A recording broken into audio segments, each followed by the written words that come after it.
All right, Jen St. Dennis is checking with us from Business in Vancouver. Good morning, Jen. How are you? Good morning. I'm doing well. Well, we're looking at a little growth for the Canadian economy, which is a positive thing.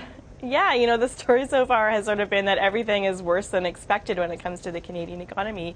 But TD Bank has released an economic forecast that is a little bit more rosy, you could say. So they are, for the first time in about a year, they are increasing the amount of economic growth that they think that they're going to see in 2016 to 1.9%.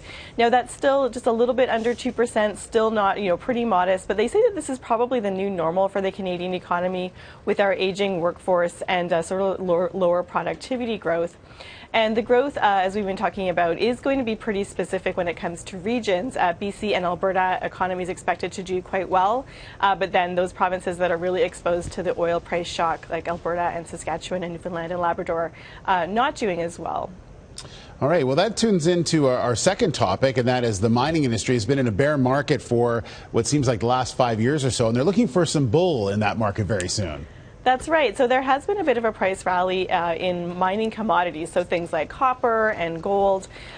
Coal, not so much, though. That's the one thing that's not going up. And so the people in mining who have been through this really prolonged and very historic price drop are really hoping to see some good news for their industry, because here in Vancouver we've seen companies had to close mines. We've seen companies really getting lean and sort of restructuring in an attempt to save costs, and their stock price is falling. So this is now going to, it has already benefited tech companies here, mining companies here like Teck, who have seen their stock price rise.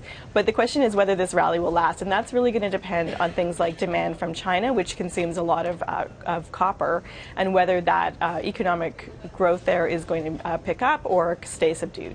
Well, there are a lot of companies here in BC that are hoping that it does start to pick up for sure. Yeah, that's right. Okay, Jen, thank you very much. Thanks.